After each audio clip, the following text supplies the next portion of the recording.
You're listening to Investify, preaching financial independence and assisting investors to achieve a more flexible and free lifestyle through smart financial planning and real estate investing. If leaving the corporate world and jumping into this thriving industry is what you desire, tune in and listen to stories of like-minded individuals who made the leap to financial independence. Equip yourself with the right tips and tricks to start your real estate journey, making active or passive ventures that are highly profitable and rewarding.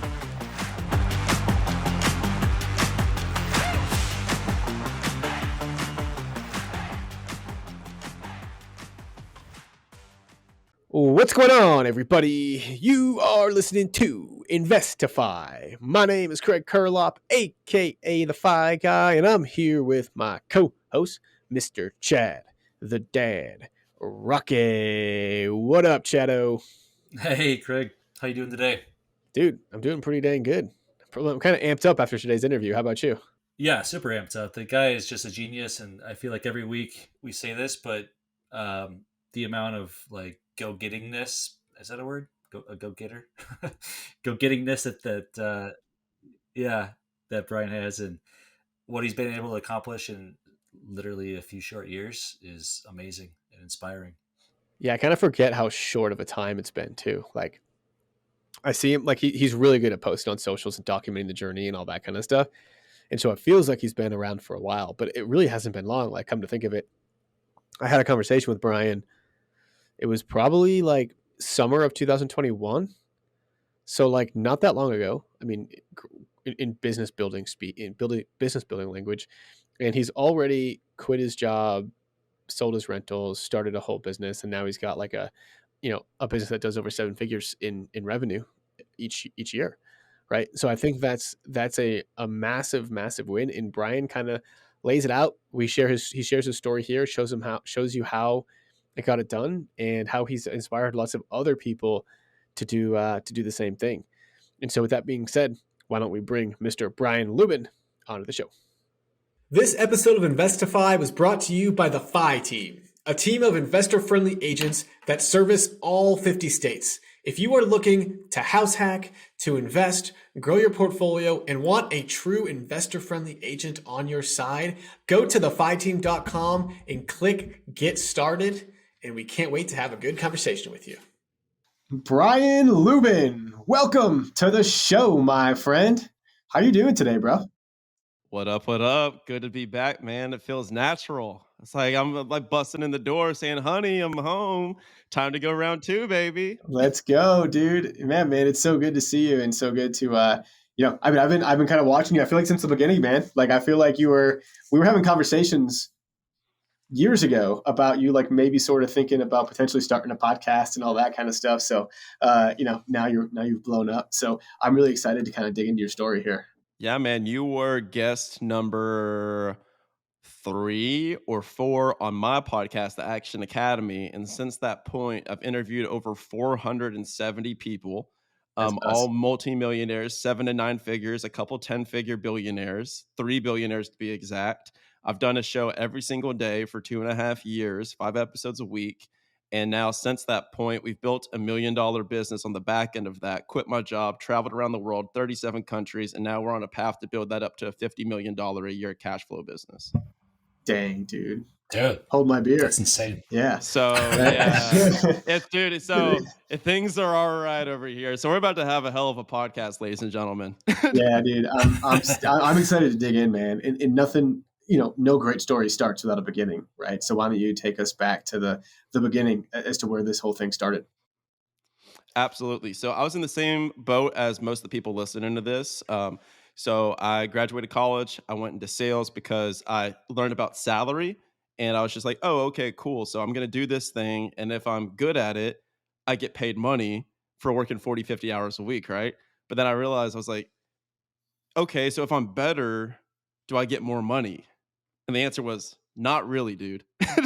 And so I learned about variable compensation, aka commission. So I went into sales, even though I got a marketing degree. So I ended up doing that. I got a sales job right out of college. So I went and entered a Fortune 500 sales organization, a job that I was wildly underqualified to do, but I talked my way into it. So sold my way into a sales job.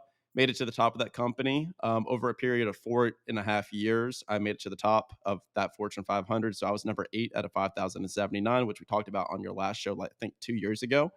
And since that point, I made it to the top, looked around, said, what's next? I was making $250,000 a year. I was like, okay, how do I make 500,000 a year? How do I make $1 million a year?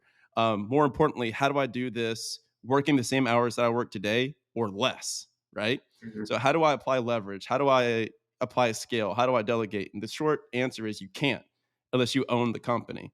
So I asked the question, how do I make 500,000 a year?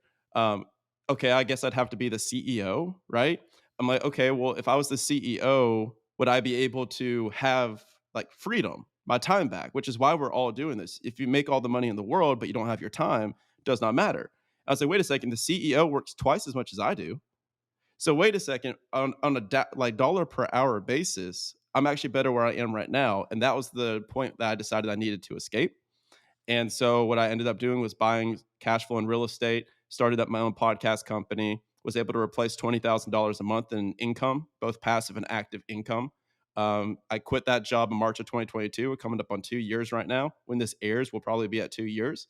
And since that point, I traveled around the world full time for 8 months while building my new business. And then that first year, we got to 6 figures, started up a new company the next year, got that to 7 figures in 13 months. We had our $1,000,000th in revenue this last Sunday. So super, super cool. Nice. And now we're working on getting that up to 8 figures. So I literally went from 0 to 6 figure to 7 figure to millionaire to now going towards 8 figure live on the podcast, documenting every single step of it. That's amazing, dude. And so what was that first step from, going from the sales job to, you mentioned rental properties. That was kind of your first way. So like, was that your were you buying rental properties while you were at the job? Correct. And that is what I recommend to every single person. So an actionable tip that I always give is look at your boss's boss. And that's going to be you, best case scenario, in 5 years, right? So if you kill it, that's going to be you. So if you look at your boss's boss, super simple step, and you don't like what you see, then it's time to start planning your escape. So the simple thing that I did to begin was I swapped my sales podcast for a real estate podcast.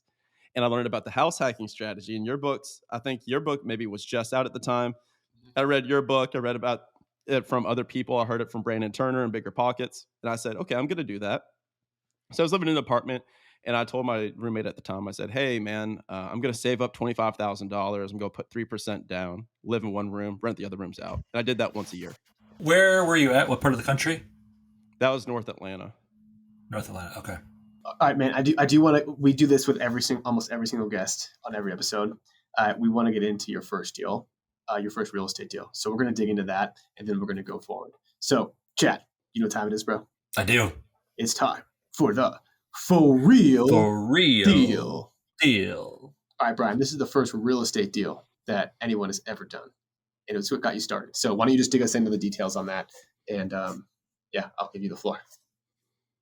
Cool. So bought at 3% down, owner occupant, $275,000, 3.7% interest rate back when that was happening, right? Mm-hmm. And that deal was the scariest deal that I've ever done. Mm-hmm. I was terrified. And, now looking back, I literally in my day job now is helping people, 6-figure employees transition into 7-figure entrepreneurs. So I deal with analysis paralysis a lot from the other side. But doing that first deal took me like 6 months, man. I was terrified. And so what I did was I got on the MLS, 5-bed. It was 5-bed, 4-bath, split level, ran it like a duplex. Pretty simple. Rented by the room. Craig, how many times do you think we've heard buyers say the same thing of their first deal was their most scariest deal? Dude, every single time. And it doesn't matter if you bought because, Brian, you bought at the top of the market in 2020, right? Like at that time, it was the top of the market. I bought at the top of the market in 2017, right? We were all scared crapless. No one was talking about low interest rates, even though they were crazy low. They were talking about how high prices were. It's crazy how the bad news always trumps the good news. People like to hear bad news for some weird reason. And I actually have a framework that I want to apply to that. And I want everybody listening to this to really, really take this to heart, because this is what I teach and this is what I tell thousands of people now. It's like this flow chart. So imagine this graph, and you go down. It's like if you do this, then down here, then down here, then down here. So the first section of the flow chart is, should I be emotional slash stressed about this? Right. And it goes down and it's like, has somebody done this before? And then it goes down. If the answer is yes, then steal their models. If the answer is no, choose a different asset class or strategy that somebody has done before and steal their models. So the good news is if you guys are trying to invest in real estate, thousands of people have done this before you. And thousands of people are going to do it after you. And thousands of people have not only made mistakes, but they've documented them. So there is no reason to be emotional about it. You simply need to find who has done that in your local market and literally just do what they did. You don't need to reinvent the wheel. And that's what I like, shake people by their shoulders and tell them now. Save lives, man. And thousands of them are also probably dumber than you, right? Like there are so many people that bought real estate with not even knowing what Bigger Pockets was, never listening to a podcast, never reading a dang book in their lives, and they still did it, right? And so the fact that if you're even listening to this right now, you're probably at least 50 to 75% ahead of most people that have ever bought real estate. Brian, that first deal you said you bought it for $375. It was a 5-bed, 4-bath, rented it by the room. What was the cash flow on that? So when I lived there, so it was 3-bed, 2-bath upstairs, and it was 2-bed, 2-bath downstairs. So I rented out immediately. I lived in one basement unit. I rented out the other basement unit to a college friend, and then I rented the upstairs 3-2 as just a traditional like 3-2 unit. That's how we ran it. But we'd said in the listing, we say, hey, this is basically like a duplex, like a top-down duplex. Mm-hmm. Is how we listed it. So I call this I think David Green calls it the luxury house hack. And that's what most people are honestly going to have to do. You have to get creative, like look for a DADU or look for an ADU maybe, or a way that you can creatively manufacture your own duplex kind of, because it's going to be difficult to find a duplex in today's market that's not millions of dollars in the middle of the city and gentrified, or like absolutely out in like bum skirt nowhere where you don't want to live, with all the meth addicts. So it's like, it's difficult to find the kind of the sweet spot in between. So this strategy is how I was able to overcome that. And that works in today's market. So I lived in one room.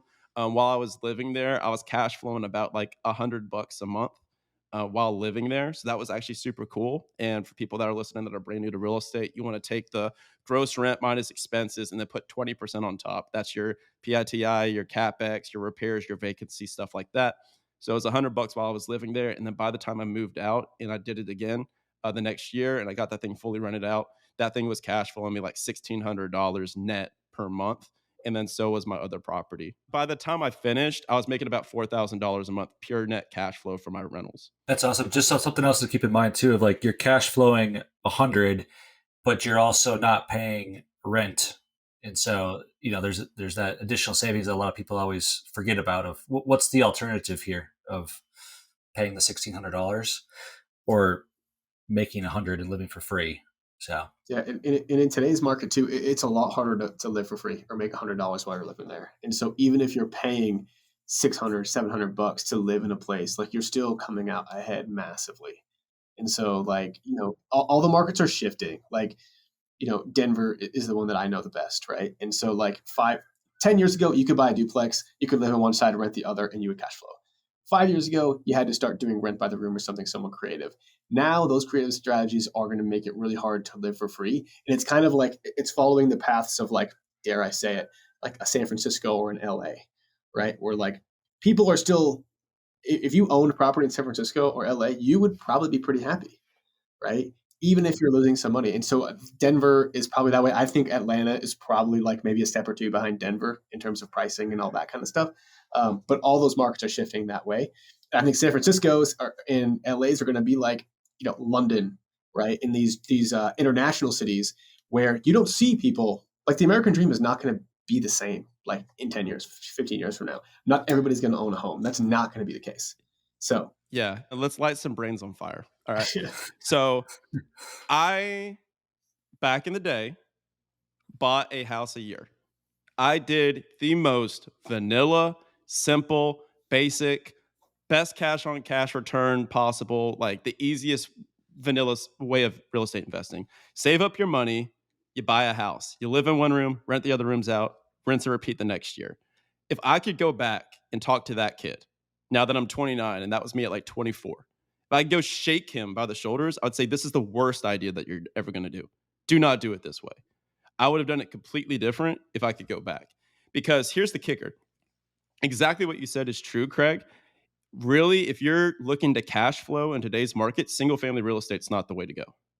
I do not think it's the way to go. Even with short-term rentals, if you're buying a short-term rental, markets are cracking down on STRs left and right. So you need to be really careful about that unless you're like privy to the MTR strategy. Like now, what we do like with Action Academy and like my group is like we help people do the commercial real estate and learn how to buy these deals with partnerships with using other people's money. Because what the problem that we ran into and the problem I ran into was I make $250,000 a year. People today, like we're in a recession, but people are still making good income. And there's a lot of high performers out there still high performing. So they maybe make $80,000 a year, $90,000 a year, $150,000 a year. And they're like, I need to replace like $7,000 to $20,000 a month in cash flow. Like if I buy a house a year, that's going to take me 8 years, 10 years to be able to do that. And like, that's not a very scalable way to do it. It's just doing one at a time. So now it's like, okay, what other strategies can we pursue? And what other skill sets can we learn to where we can actually take larger swings at that cash flow? So we're looking at things like self-storage, mobile home parks, multifamily, anything to like even buying businesses, but we won't go there because this is a real estate show. There's just so many different ways to go about it. And that's kind of what's required to replace the cash.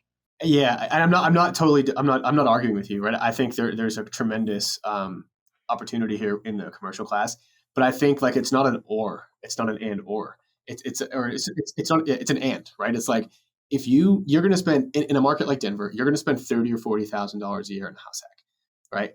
That $30,000 or $40,000 is going to likely generate you a return of 80% or more when you take into account cash flow, loan pay down, and appreciation. I don't think to get a consistent 80% return on your money is almost impossible. The worst thing about it is that you can only do it once per year. Correct. And you're using your own capital. So when you run out of money, you can't like you're done. You're done. Yeah. And so I would say that it's an and thing where like you house hack with your 40 grand and then you go find out how to do mobile home, self-storage and all that, because I bet that the people in your group and a lot of people in that space aren't using their own money oftentimes for the self-storage, mobile home and all that. Bingo. Yeah. So, and I've actually got some cool case studies from this because we've had like, so my thing actually came like the business behind the podcast, which we can get into in a little bit, is specifically that like, hey, I make 6 figures. I own like a couple houses. I've done this, but I need to like do bigger things now. So like, that's the world we live in. So I had a guy named Mason come on and he had 0 real estate. So he's doing his first deal. And so we kind of tried this out with Mason because he said, okay, I need to replace $7,000 a month. That's the cash flow I need. I said, okay, cool. Well, like what he was doing right now was he was saving up his cash and he was waiting and waiting and waiting for the market to correct is what he was saying. And he was waiting for these interest rates to come down. So he's sitting on like $50,000 in cash. And there's so many people listening to this. They're in the same boat where they've been waiting for 8 months or they've been waiting for over a year to purchase a property and they cannot. And anytime they offer, they're getting outbid immediately. So I was like, all right, well, let's try going into multifamily. Like, let's throw you in the deep end of the pool. Let's put you with operators and mentors, which we can get into the power of mentorship and community just in general here in a little bit. But he said, okay, let's learn that. And he ended up doing 38 units as his first deal in 5 months and 12 days. This year in this market with these cap rates today, 0 money down, 100% seller finance. He bought a 12-unit multifamily and a 24-unit motel on the same day, closed them completely separate. So it's just like, and he did that with 0 of his own money, making like $70,000, $80,000 a year with like a newborn child. And so we've seen that happening over and over again. The name of the game, and like you said, Craig, you're completely correct. Do whatever strategy is best for you. But what I really want to hammer on, if I get any point across on this podcast, is the importance of clarity. Clarity is the most important tool in your investing tool belt. There's 3 levels of clarity. So I created these from my book. I actually wrote the book From Passive to Passionate, How to Quit Your Job, Grow Your Wealth, Turn Your Passions into Profits. And the 3 levels of clarity are directional, sequential, and tactical. So it's important because directional is where am I going? Like, why am I investing in real estate at all? What end outcome do I desire, right? Do you want to leave your job? Do you love your job and you just want to supplement it, right? Some people are listening to this that freaking love their jobs. All they want to do is just buy some houses so that they're safe. that their families are secure just in case.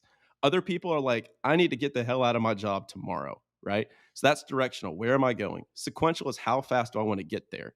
Because your direction and how fast you want to get there dictates the vehicle that you choose. So like for me and my peeps, I was like, dude, I make six figures. I want to get out of this in a year or two, like ASAP. So that means that I'm going to invest in more aggressive strategies to yield that. Whereas if your time horizon is longer and you say, okay, I know where I'm heading, I do want to be financially free, but in 10 years, then you can do what we just talked about. You can buy a house a year and you are perfectly fine. Like that is an awesome, awesome strategy. And you do not need to use other people's capital.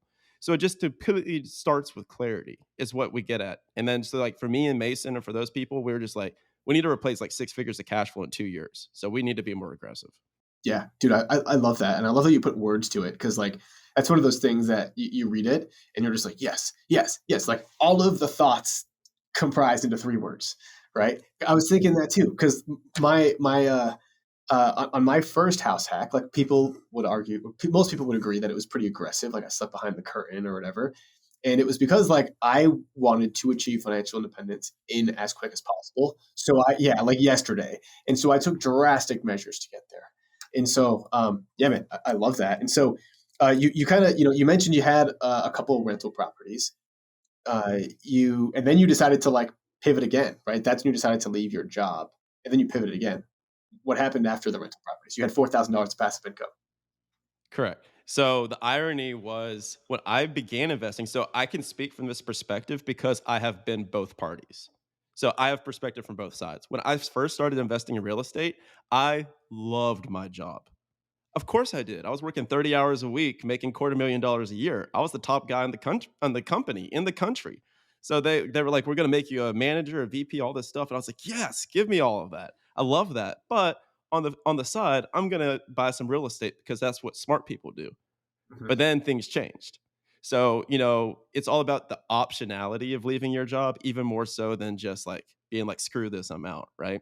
Mm-hmm. Which it then became through, them screwing me kind of a little bit in the job, which is beside the point. But anyway, so I leave the job, and if people are doing the math, by the way, there's a delta in between, me talking about leaving my job and leaving the job. Because if you do the math, it's $20,000 a month. I was making $4,000 for my real estate. Where the other, $16,000 come from, right? So what ended up happening was I started up a podcast. So I started up a side hustle, and you can replace the podcast with any type of side hustle that you're thinking of. And for me, it just happened to be like what I really enjoy doing. And I ended up making an affiliate business from my podcast. So I would be talking on it, and I would say, check out this mastermind that Craig and I are in, Go Abundance, or, check out this mindset coach that I just hired. He's super cool. And people would go hire these people. I'd make 10%. And all of a sudden I was just like, dude, this is like $12,000 to $16,000 a month. I was like, this is sick.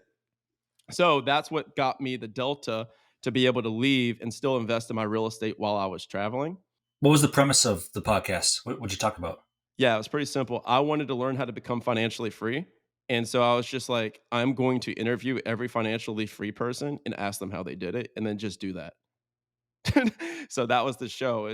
My show is Action Academy, Millionaire Mentorship for Your Life and Business. So it's people that have become financially free and they have like life, mental, and time freedom and financial freedom. So I would just interview all these millionaires every single week and ask them what they did. So that's what led to me creating the business side of it, because that's what they recommended. And I call that passionate income. So we talk about passive income through real estate. Passionate income is what type of income could you generate through active work that you would happily do for free. Because here's the cold, hard truth and the reality that a lot of real estate podcasts need to talk about. Passive income exists, but not to the degree that most people think it does. You do need to have a component of active income generation. And most real estate investing is, to a degree, active income generation that's inappropriately labeled as passive income. And I'll tell you what happened next to validate that thought for me. So I have my $4,000 rolling in passively, quote unquote, right? Until I'm in Greece and I have a tenant move out without telling me, because they found out that I was moving. They're like, all right, we're going to stick it to them. So they just moved out. I was like, what the hell? Like, you've been with me for 3 years. What is this? But that's real estate. When it rains, it pours. Then a water heater flooded. Then I had another tenant just decide on the other property just to not pay rent anymore. I shouldn't have let her in. She didn't meet my rental criteria, but I gave her a shot and she just stopped paying rent. And so I had to start an eviction process with her after 3 months of no rent. So now I have these two properties. I'm like, wait a second, this is passive cash flow, right? What happened to the passive part?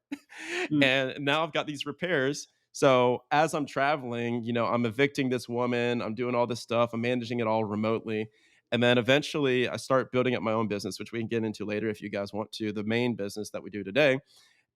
And I come back from this trip, I moved to Austin, Texas, and then all of a sudden I have to evict another tenant.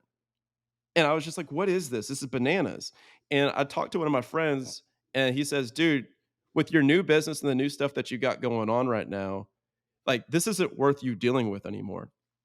So the first natural thought is, okay, these properties aren't what I wanted them to be. So the first natural thought is cash out refinance or home equity line of credit, right? Those are the two financing vehicles that most people will utilize because when you buy a piece of real estate, you try to keep it forever. And you want to leverage that debt to buy more real estate. So it's called recycling your debt, which Craig and Chad and everyone should know about just about listening to this. So I looked at the HELOCs, I looked at the cash out refi, and based on the interest rates today, both of them just didn't really make any sense. And I had to go through like hula hoops backwards to make it happen. So then I calculated the most important metric of all, which is ROE, return on equity. But the way that I viewed it was ROE, return on energy, and ROE, return on effort. So I have this property that's vacant now that I have to go spend $12,000 to fix up. And I'm touring it with my GC. I fly back to Atlanta to tour it with my GC and to get the subcontractors fixing it. I do the calculations. And even with the 20% of like CapEx and repairs that we put away, I was like, dude, this killed the cash flow for the next year. Mm. I was like, why are we even thinking about this? And he goes, you know what, dude? Because he was also a realtor. He said, why don't we just sell these freaking things? And we did the calculation, and it was like I was going to pocket like over $300,000 in cash after realtor fees, after taxes, by selling the properties because of appreciation. And I said, what would I do with that? And so that's what made our decision to offload the properties. And now I'm focused 100% on my one thing, my business. And then eventually, when that season comes back for me to invest in properties again, we're going to be doing some huge, really, really exciting deals in Latin America, which we can get into. But I'll pause there for wherever you guys want to take it. I just got a quick question on. I'm sure this crossed your mind, but just outsourcing the property management. Like, hey, I'm done with this, and pay someone to manage it. What was the thought process there? So first off, co-living properties is very difficult to do. It's more difficult than just traditional rentals. So I interviewed a couple of different companies, and basically they either said it was too small or too much of a burden for them to manage. So then I tried doing like the house manager approach, which I think Craig has done before, where you just elevate somebody that's already a tenant, and you're like, hey, we'll cut $300 off your rent or $400 if you like are the property manager, basically. And then that was the one that I had to evict. Mm. So it was just a nightmare, like ass kicking fiesta for me.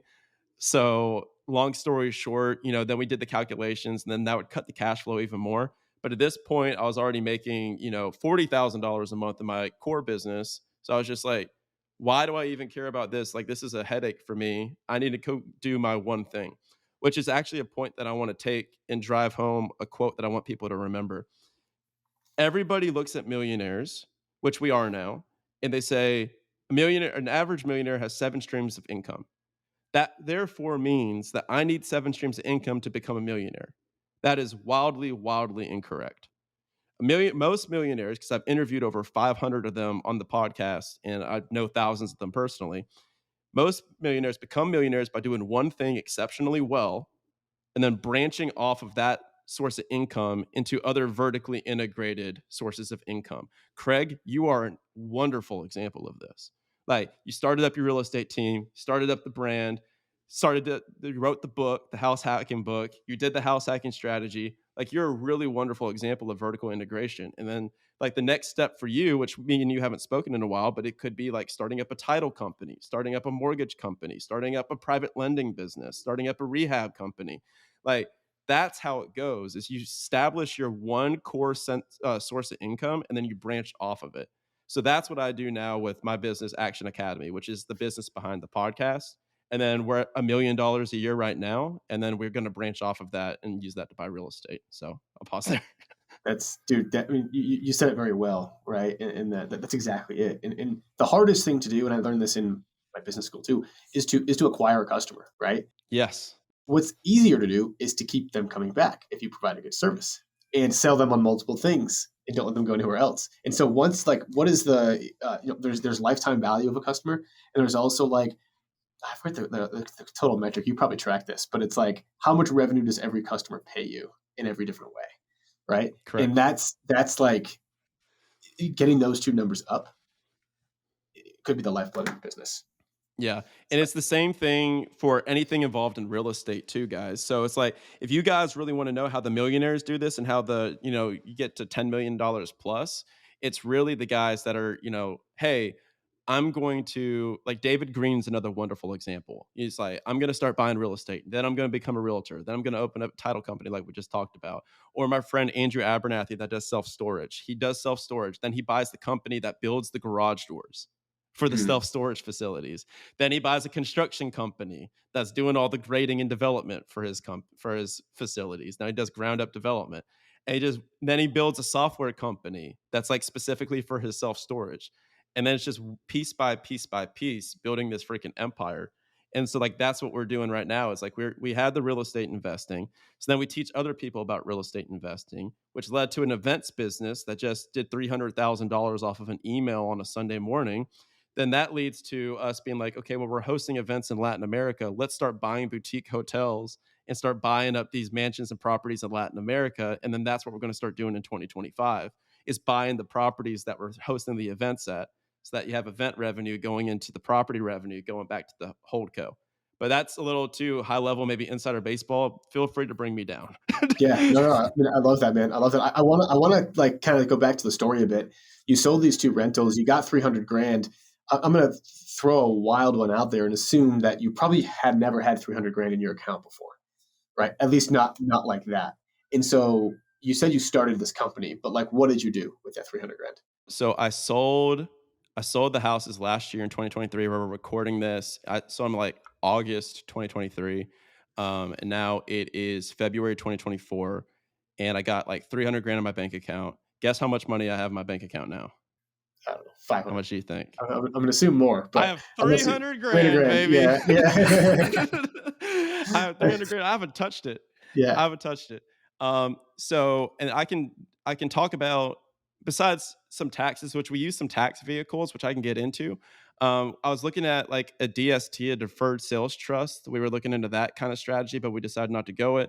There's also the 1031 exchange, which for people that are listening, it's also called the like kind exchange, which is where you take the property and then you sell it, and then you have a window of time to roll that profits into a larger property, tax deferred, not tax free. So the name of the game is you continue just 1031ing your rest of your life. It's like the Monopoly game where you buy houses, replace them for a hotel. Same thing for the rest of your life. And then you hopefully, when you die, the taxes get wiped out. That's the idea. So there's a time window on a 1031 exchange. I believe it's 45 days, if I'm not mistaken.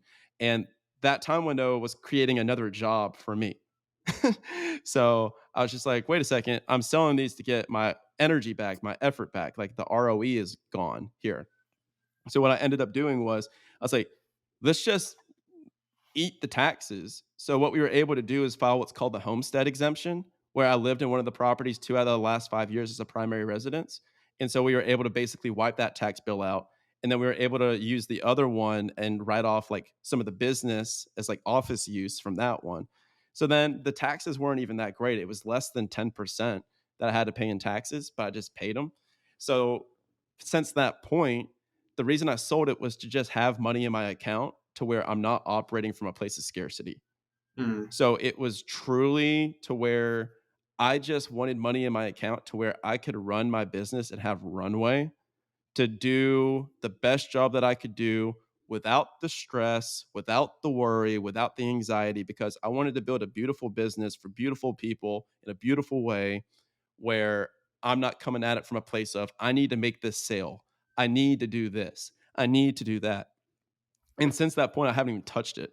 Do I know what I'm going to do with it in the future? Not entirely. And is this the best case practice that I would give to other people? Not necessarily. If I were to tell to somebody in a normal situation, I'd say if you do make the decision to sell a rental property, you better have a concrete plan for what you're going to do with that capital afterwards. Otherwise, it is not worth it for you.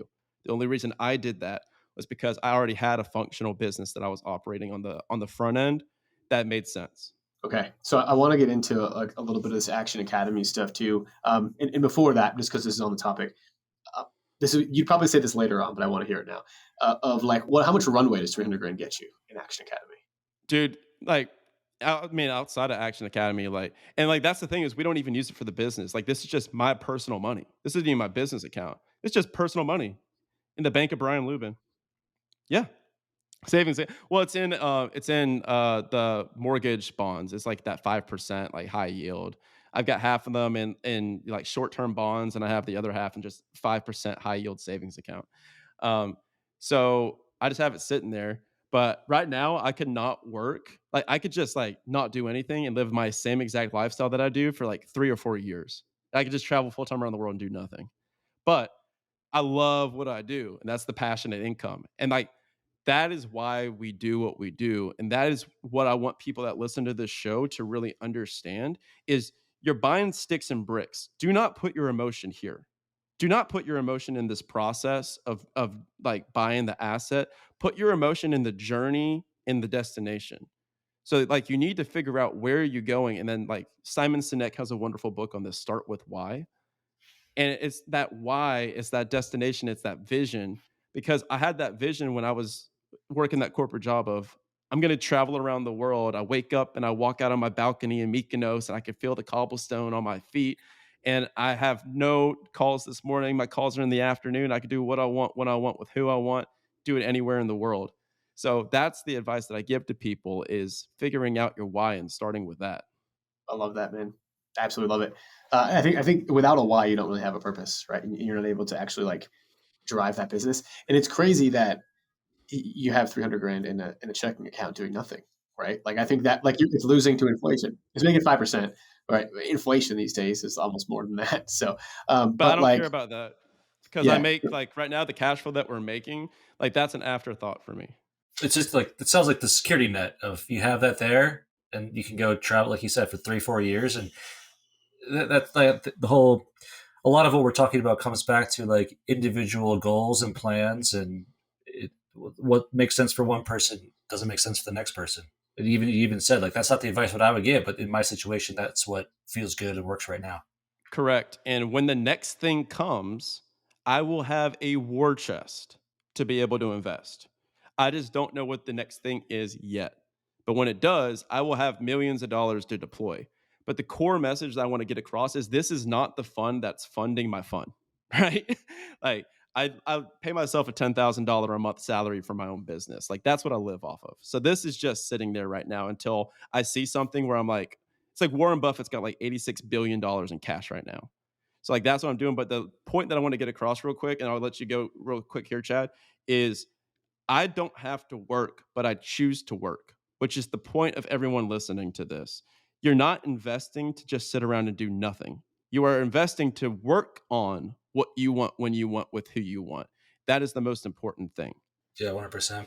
This episode of Investify was brought to you by the FI team, a team of investor-friendly agents that service all 50 states. If you are looking to house hack, to invest, grow your portfolio, and want a true investor-friendly agent on your side, go to thefiteam.com and click Get Started, and we can't wait to have a good conversation with you.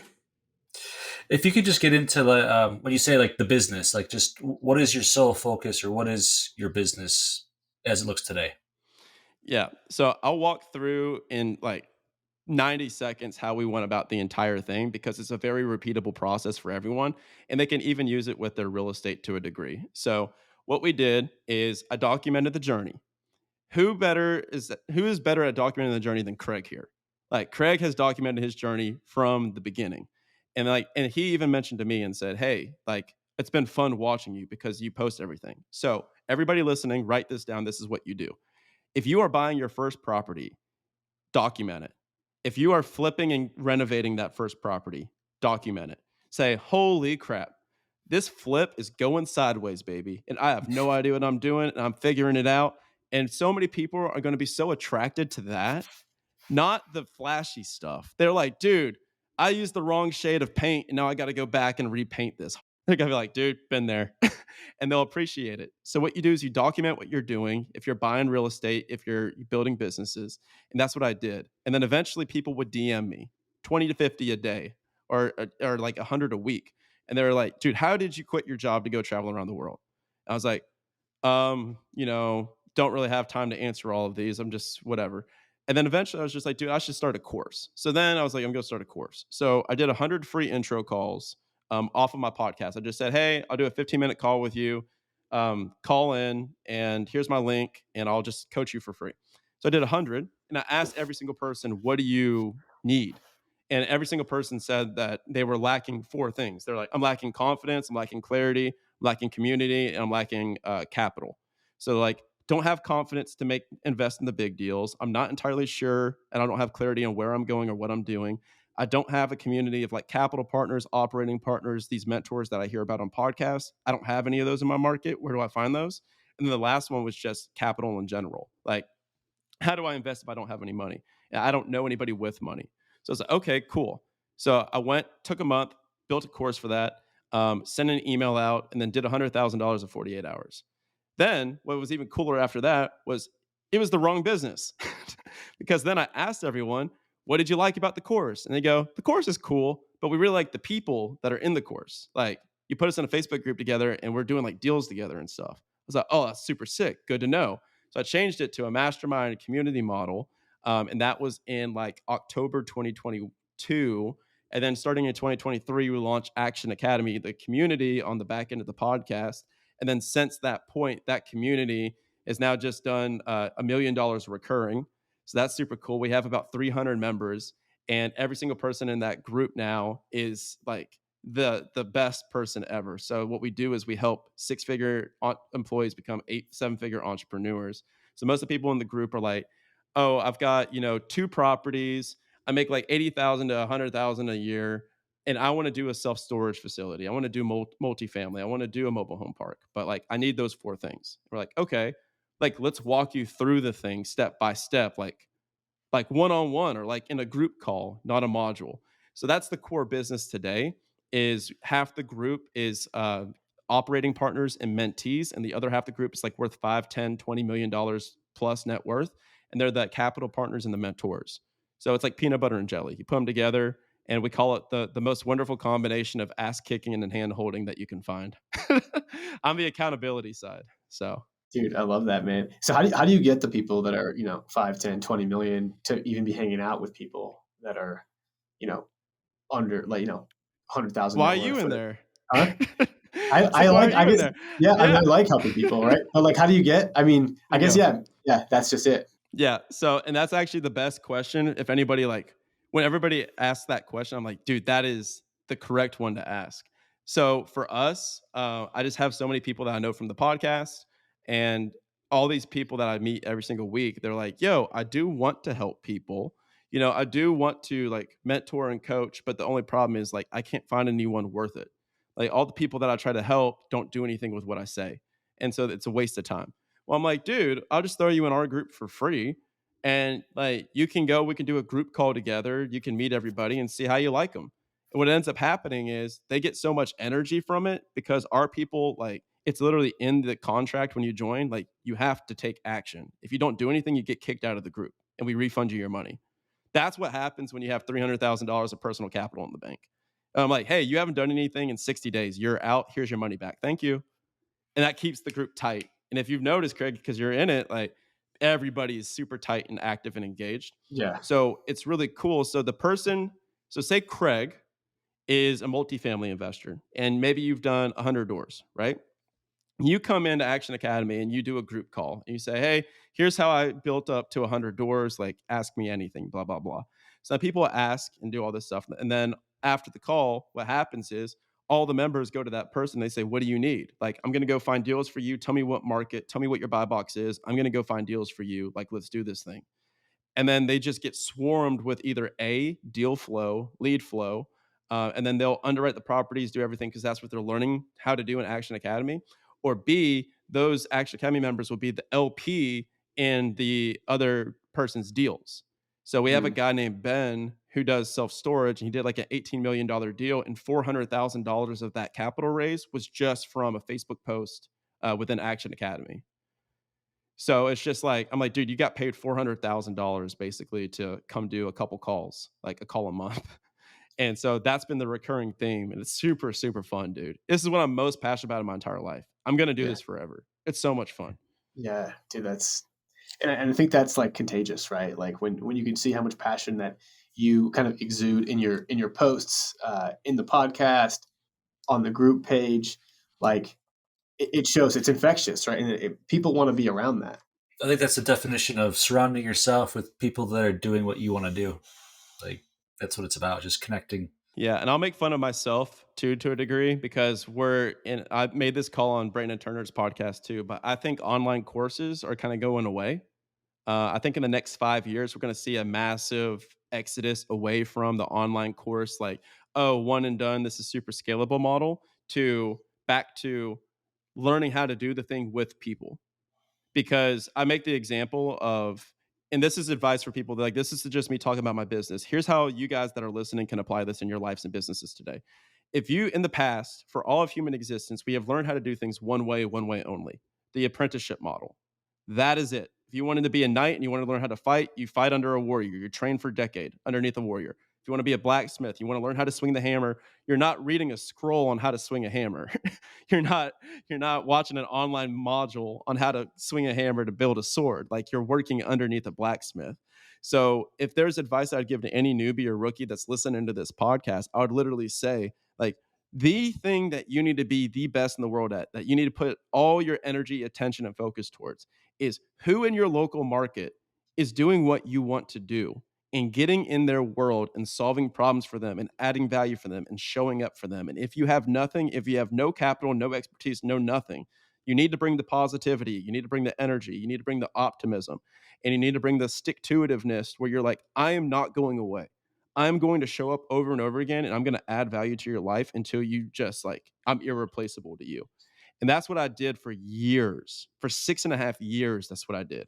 And now it's super cool to actually announce. I started that with David Osborne, who's one of the founders of GoBundance. He was worth like $160 million. That's where my whole like mentorship journey began, was cold emailing him back in 2019 from the basement of my house hack. And now I'm literally going to be speaking on stage with him as a keynote speaker here at like the GoBundance event in Austin in May. So like I'm on the poster next to him now doing the keynotes, and people are flying me out to keynote speak. So I'm just like, I documented every single step of this. It works. So you mentioned you were in, you kind of started your journey in Atlanta and then you moved to Texas, right? Like why? So I had a theory before where it was, first I rented an apartment, and I was like, I'm never going to rent again. Renting is for chumps. I'm only going to be an owner for the rest of my life, because I was just like house hacking, right? I was living in the basement, and I went to go travel the world. And when I went to go travel the world for 8 months, I looked around and I was just like, holy crap. Like, my life is so exponentially better when I'm in beautiful places or in the energy, or because right now, back then, I was 45 minutes outside of Atlanta. For me to get downtown, midtown Atlanta, it was a 45-minute drive. I'm living in a basement with no windows for 4 years. That's what I did. And then so I came back from that travel, from the trip, for 8 months, and I broke up with my girlfriend during that time. Like, our relationship ended, and then also I had a lot of friendships that were kind of ending, and it was just time for a new change. And so I asked the question, where in the world would I move if I could move anywhere? And there was a period of time that I was almost going to move out of the US. I was like, if I could move any country I wanted to, where would I go? And I chose, it was between San Diego and Austin. And I chose Austin over San Diego because everyone in San Diego's already made their money, but Austin, everyone's hungry. So I was just like, all right, I want to go somewhere that's got great weather, great people, young, healthy, vibrant. Everyone's running and they're really into fitness. They're into growth. They're growing companies, startup companies, tech companies, real estate companies. I want to be around entrepreneurs and podcasters. And it's super cool to punctuate this, and I'll end the statement. I live now in my dream apartment overlooking the water. I can see the freaking river here in front of my apartment, and I live on the river. And so I can literally go down to the path, and sometimes I'll go walk just to like enjoy the water and enjoy the views. But then everyone around me's got 6-pack abs and they're running. And as I'm walking, I'm like, well, I don't want to be the only chump walking. I'm going to start running because these guys are all running. So I take my shirt off and I start running, even though I don't plan to run. And that is the perfect personification of what environment is, because like that is what matters. So now, advice that I would give to my younger self: nothing is more important than environment. I would rather live in a whole apartment in the middle of a city where things are happening instead of living in a nice apartment or a nice house 45 minutes out again. You have to be around the people that are doing what you want to do, period. Yeah, and I was kind of leading you into that question, right? Because you were just talking about how you built this community of people, that are doing crazy things. And you just said, like, find somebody in your area and go help them and shadow them. And where does David Osborne live? Austin, Texas, down the street from me. There you go, right? And so I think like you're just like you're not just telling people to do it. You literally picked up your bags and you moved, maybe not quite halfway across the country, but far enough, at least where it's a flight away, right, from Atlanta to Texas. I drove. It was 13 hours. Okay, yeah, I was like, yeah, I guess it is halfway across the country, basically. Atlanta's basically the East Coast, and so. Yeah, and now you're surrounded like people with David Osborne. I know we've got a mutual friend, David Lecco, right, who's crushing it. Yeah, I know so many people. I wake surf with him. You wake surf with him? Yeah, dude. Yeah. Me and David, we met like in 2017. Both of our first real estate conferences. Before I ever house hacked. Before he just had this idea of a company, and it was cool to kind of hang out with him and see where he's going. And like, I mean, yeah, it's awesome, right? But it's awesome to see like all of these people in Austin. And I kind of asked myself that same question. Like if I, didn't have a wife and kids and I was like more in your shoes, Brian, like where would I go? Like Denver or Austin would be my top two, because Denver's where I know a lot of people, but Austin would be where I could grow. So. Yeah, exactly. And plus the key thing, I also was looking at Denver, but I'm single and I was like, I want to settle down. So I wanted the women, like Denver's mostly dudes. So I went down to Austin. Pure. I mean, yeah, you're not call wrong. It what it is. Yeah. Denver. Yeah. But awesome, man. Cool. Well, anything else you want to share, man, about your group, about, kind of your journey, anything else before we head into kind of the last part of the show? Yeah, man, I'd say if you would really break it down into 4 steps, I call it the 4-step freedom framework to kind of close things out. Number 1, get your financial house in order. If you don't have an emergency fund of $20,000 plus, if you don't know how much you're spending, how much you're making, how much you're saving each and every month, start there. Build your financial foundation, get that first property out of the way, get some assets. Like that's where you start. You're building your fortress, you're building your foundation. Step 2 is once you do that, now you're starting to focus on community, right? Now you're starting to like look around and you're looking to scale. And then now you start to invest in stuff like coaching, mentorships, seminars, stuff like that. And you start really paying to learn this stuff. And then step 3 is you start doing the stuff in scaling. So now it's like you've got your financial foundation. Now you have your environment. And now you're starting to do scale together, where now you're in the environment of people that actually support that. And then step 4 is now you're beyond that. And now you're moving into your next like new frontier of financial freedom and beyond, because financial freedom isn't the end destination. It's the beginning.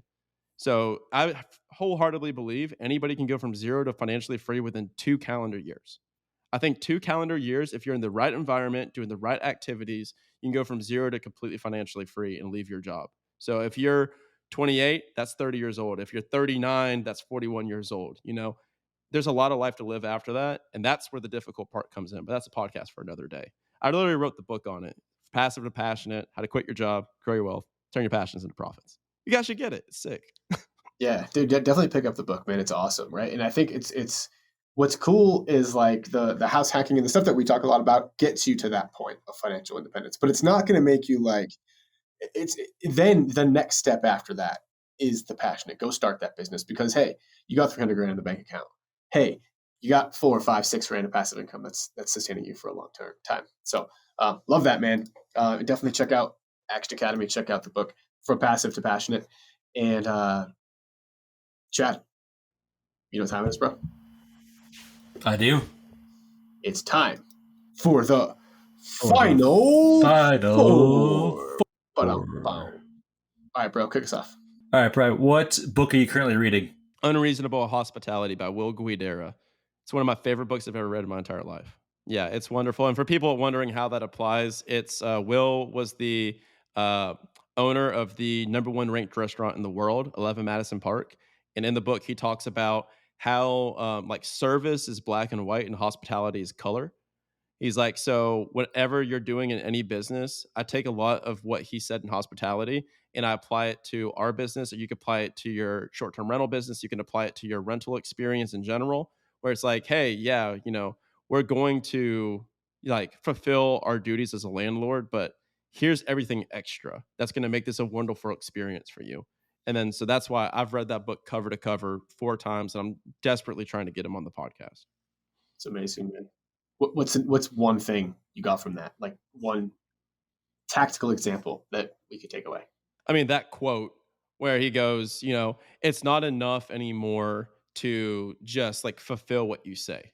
Like there's people. Yeah. So to summarize, he doesn't say this in the book, but this is like this is my summary of what he says is a market for good fluctuates with different economies. In a good economy, good is good enough, but in a bad economy, good is no longer good enough. So that will go away. But if you have great and you have exceptional, the market for great and exceptional never disappears. Gucci's going to still sell in a recession, always. Ferraris still sell. Private yachts are up more than like 200%, even when the economy is down. There's always a market for exceptional. So that's the main takeaway. Love that. Second question, man. What's the best piece of advice you've ever received? The best piece of advice I've ever received is a piece of advice that I give to people today, which is say that you risk it all. Say you go do it. Like you give it a shot. You try to start that business. You pursue financial freedom and you try to do your own thing and you fail, right? What's the worst case scenario that would happen? Worst case scenario is you would go get another job and work until you're 65. So your worst case scenario is your present day reality. Best piece of advice I ever got, where they said, dude, when I quit my job, I was terrified. And afterwards, even though financially I was secure, but emotionally I was not. And I remember like somebody telling me that. They're like, well, dude, what's the worst case scenario? Like you run out of money and go get another job. It's literally what you were doing before. And you're in sales. You'll never make less than $100,000 for the rest of your life. So it's like, you're absolutely right. Now we're 2 years out. And now it's like, now I'm doing $150,000 a month. So I'm like, I'm good. Like, so your worst case scenario is your present day reality. Go for it. Absolutely love that, man. Yeah, that's great. Next question is, what is your why? My why currently, because it changes and people are afraid to like state their why because they think it's like this static thing. But in the future, my why is going to change whenever I settle down and have a wife and kids. It's going to become them. But right now, while I'm single, you will reach a point where you're already financially secure and that doesn't cut it anymore. You need to do bigger if you want to have bigger goals. So my goal now is to help 1 million people replace corporate with cash flow and go from employee to entrepreneur and build their own businesses so that they can be the best husbands, wives, spouses, friends, members of society that they can be. And they don't have to worry about PTO. And I want to do that in the next 2 years. So I'll do that. I'll get that done by 31. Love that. I love the confidence too. All right, we're going to need confidence on this last question. Are race car drivers athletes? Yeah, hell yeah. Absolutely. How about golfers? Yes, 1,000%. So, I mean, when you view an athlete, like there's so many different ways that you can calculate that, but there's a reason that people are compensated. So it's the same thing that applies in business as it applies in sports. Like, if you want to make $1 million a year, like you got to solve $10 million worth of problems per year. If you're making $100,000 in your corporate job, that means that you're providing $1 million of value to the company. Plain and simple. Like they are making a delta on you, which is why you are employed. So it's the same thing applies to sports. So who are the two like most highly compensated professions right now is like the top golfers and the top Formula One and race car drivers. So it's just like they are doing something that the vast majority, 99.97% of the world can't do. If you look at the NFL and you look at the NBA, there's hundreds of them, thousands of them. But if you look at the PGA Tour or you look at Formula One, like those guys are like, there's like 20 or 50 of them, out of the entire world. So like how they train and like there's a lot of it that's innate, but I'm so fascinated by them, man. Like how they do things is insane. Yeah, the way I always looked at it is there's kind of like they're almost, at least with golf is the one I can relate to more, is like there's two types of golfers. There's the way that like me, like we golf maybe six, seven, 8 times a year, and we're like, having fun with our buddies. Like to us, it's not really a sport, but to like Tiger Woods, he's out there every day in the range for 8 hours and he's trying really hard to get good at it. For him, it's a sport. For us, it's a hobby. And like, that applies. Yeah. Correct.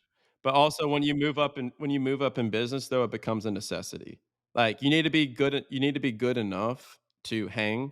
Otherwise you're not going to get the invite. So, and I've like specifically ran into that where it's just like, yo, I am a scratch golfer. I am not going to play with somebody that's a 20 handicap. So it's like, now I got to get my handicap down to at least 10 to where I can hang with those types of golfers and I'm fun to play with. So it's like, yeah, it's important actually. And then you join a country club, and that's necessary in the future. If depends on what level you want to get to, but for me, yeah. For sure. Awesome, man. Cool. Well, where can people find out more about you, Action Academy, all that stuff? Yeah, they can check out Action Academy podcast every single day of the week. Monday through Friday. We're doing an episode, one a day. We do 2 millionaire interviews per week. The rest of them are short episodes of me sharing. You can go get the book, From Passive to Passionate, How to Quit Your Job, Grow Your Wealth, Turn Your Passions into Profits. It only took me 1,137 hours to write. It's okay. 346 pages of like step by step how I did it. And not only how I did it, but how hundreds of others have done it since me. You can go get that on Amazon. So I'll give you both those links and you can have in the show description. But yep, that's about the whole shebang. The book and the podcast will give you everything you need for free, or $14, 37 cents for the book. There you go. Almost free, as some of the like guys Almost free. Sorry, guys. Latin America I'm will an say internet that. guru. Yeah. Awesome, man. Well, Brian, thanks so much for taking an hour plus of your time here to chat with us, man. It's amazing to hear your story, and it's just the beginning, man. So excited to kind of continue to follow along and see where you go. Thanks, buddy. Thanks for having me, guys. All right, later, Thanks, bro. Brian. Awesome stuff. And that was Brian Luebben. Chad, what do you think about Brian? Brian's amazing. Makes me want to join Action Academy, of just surrounding yourself with, super intelligent people that are absolutely crushing it in life. I want to join. There you go. Well, go sign up, bro. What are you waiting for? I don't know. Yeah. No, I've kind of been part of his group since the beginning as well, and he's not lying or not even over exaggerating. It is definitely like one of the most active groups that I'm part of. There's a lot of people in that are building. They're hungry to grow. They're doing some big deals, and it's exciting to kind of see people do that. And yeah, again, like the biggest problem that most people have is that their networks aren't where they want them to be, and the people that they surround themselves with are the people that they've always surrounded themselves with. And so, like, unfortunately, if you find yourself hanging out with the same people for 10 years, unless y'all are all growing together, which is highly unlike the case, then you need to probably find a new group of people. There's a reason why you've got some people in your life forever and some people in your life just for seasons. And so if you're looking to be in a different season of growth, of scale, then you may need to look at who the 5 people you're surrounding yourself with are, and you may need to find another group of people. That could be Brian's group. It could be move to Denver and hang out with some of us real estate investors here, right? It could be whatever it is. But like, I know that like, sorry, I'm on a soapbox here. But when I was living in San Francisco before I moved to Denver, and my friends were getting drunk every Thursday, Friday, and Saturday. They were hating their jobs, dreading it, and they were just like in that corporate grind of misery. And so I decided to move to Denver, where I knew not a soul, not a single person did I know in Denver. And I just wiped the whole slate clean. And I said, the only people I'm going to talk to or be friends with are going to be either business owners or real estate people. And I successfully did that. Almost my entire network in Denver is real estate people. I can probably count on one hand the people I know in Denver that don't invest in real estate or like don't have some sort of business mind to them. Yeah, that's amazing. Was it scary, or you were just you saw the end goals? And dude, it wasn't scary. It wasn't. Like, I look back, I wasn't scared. That might be because I have moved to cities where I haven't known people before. Like, I didn't really know anybody in San Francisco. I moved to Boston from a smaller town, didn't really know anybody there. And I did internships in Chicago where I didn't know, like, I've done that before. And so it's just like, oh, I know how to meet people. You go to meetups. That's how you meet people. Like, meetups are great. So just go to meetups of your interest, find people that are doing bigger and badder things. And then you kind of, you figure it out from there. Yeah, no, that's awesome. Yeah, man. Well, what people don't know is that we're about to head off onto a cruise. So I think the next episode that comes out is going to be, hopefully, we don't know what's going to happen because anything can happen on a cruise. But the next episode that comes out is going to be us on the cruise, maybe bringing some other people that we meet on the cruise in, kind of just having a good old time, a good old chat. And I think there'll be some powerful stuff in there too. These ones are always really, really fun. So make sure that you listen to next week's episode, as well as leave us a rating and review. It helps our show tremendously. And yeah, we absolutely just love to see it. And so if you haven't already, make sure you're giving Chad a follow at Rocky the Realtor. And that's Rocky with an E. And I am the Fi Guy. And we will see you guys all later. That's it for this episode of Investify. We hope that these nuggets of real estate wisdom lead to more savvy financial planning and a clearer path towards financial freedom. For more content like this, subscribe to the show at investify.com. Don't forget to leave a rating and share it with your friends. Together, we can transform more real estate newbies into successful and clever investors. Thank you so much for listening. See you on the next one.